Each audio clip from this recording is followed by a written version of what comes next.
Hello and welcome to my channel. जैसा कि आप सभी को पता है कि जब आप एसएसबी देने जाते हैं तो आपको ट्रैवलिंग अलाउंस दिया जाता है। लेकिन सवाल है कि क्या यह ट्रैवलिंग अलाउंस सभी कैंडिडेट्स को मिलता है और आप किस तरह ट्रैवलिंग अलाउंस अवेल कर सकते हैं। इस वीडियो को आप अपने सभी दोस्तों के साथ शेयर कीजिएगा जिन्हें इसकी जानकारी नहीं है। तो चलिए आपके इन्हीं सवालों के साथ आज की इस वीडियो को शुरू करते हैं। इंडियन डिफेंस फोर्सेस हमारे देश की एकमात्र ऐसी ऑर्गेनाइजेशन है जो आपके शॉर्टलिस्ट या आपके एग्जाम क्लियर होने के बाद और आपके सिलेक्शन से पहले आपको फ्री अकोमोडेशन, मेसिंग फैसिलिटीज और ट्रैवलिंग अलाउंस देती है। लेकिन सवाल है कि कौन से उम्मीदवार ही इस ट्रैवलिंग अलाउंस के लिए एलिजिबल होते हैं।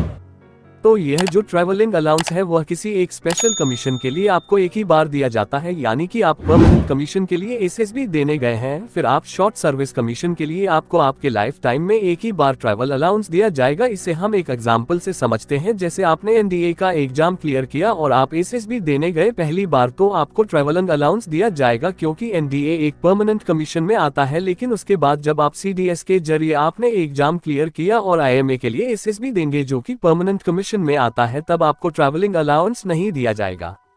लेकिन वही अगर आप आईएमए की वजह अगर आप टीए के लिए जो कि शॉर्ट सर्विस कमीशन में आता है एसएसबी देने गए तो आपको ट्रैवल अलाउंस दिया जाता। आइए एक और एग्जांपल से समझते हैं। मान लीजिए कि आपने एफकैट का एग्जाम क्लियर किया और आप एफएसबी देने गए फ्लाइंग ऑफिसर के लिए, तो आपको ट्रैवलिंग अलाउंस दिया जाएगा। लेकिन वहीं पर आप दोबारा गए ग्राउंड ड्यूटी ऑफिसर के लिए एफएसबी देने गए, आपको फिर से आपको ट्रैवलिंग अलाउंस दिया जाएगा। यानी कि अगर ओवरऑल बात की जाए तो यह है कि आप किसी स्पेसिफिक कमीशन के लिए आप अपने लाइफ टाइम में सिर्फ आपको एक ही बार ट्रैवलिंग अलाउंस मिलेगा।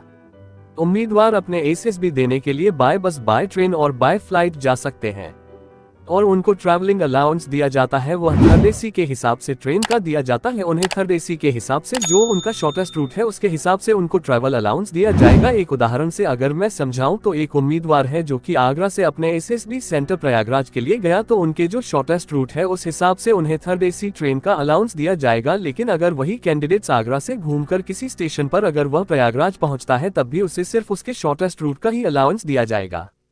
अगर कोई कैंडिडेट बाय फ्लाइट जाते हैं अपने एसएसबी सेंटर पर, उसके शॉर्टेस्ट रूट के हिसाब से ट्रेन के एसी थर्ड टायर के हिसाब से ट्रैवल अलाउंस दिया जाएगा। ट्रैवलिंग अलाउंस क्लेम करने के लिए कैंडिडेट्स के पास उनकी टिकट की एक ओरिजिनल कॉपी यानी कि जो रिजर्वेशन काउंटर से मिलती है वो और उनकी ट्रेन जर्नी की डिटेल्स होनी चाहिए। उसी टिकट के हिसाब से आपको जाने का और आने का अलाउंस दिया जाएगा। कुछ एसएसबी सेंटर्स पर ट्रैवलिंग अलाउंस कैश में दिया जाता है, तो कुछ एसएसबी सेंटर्स पर आपका जो ट्रैवलिंग अलाउंस है वह सीधे बैंक में भेज दिया जाता है, जिसके लिए आपको अपनी बैंक की डिटेल्स भी लेकर जानी है। सो आई होप आपको सारी चीजें ट्रैवलिंग अलाउंस से संबंधित समझ में आ गई होंगी। अगर अभी भी आपका कोई डाउट है तो आप नीचे कमेंट सेक्शन में बता सकते हैं। इसी के साथ इस वीडियो को यहीं पर खत्म करते हैं। बेस्ट ऑफ लक आप सभी को अपने आने वाले एसएसबी के लिए। चैनल को सब्सक्राइब, वीडियो को लाइक और शेयर जरूर कीजिएगा। Thank you. जय हिंद।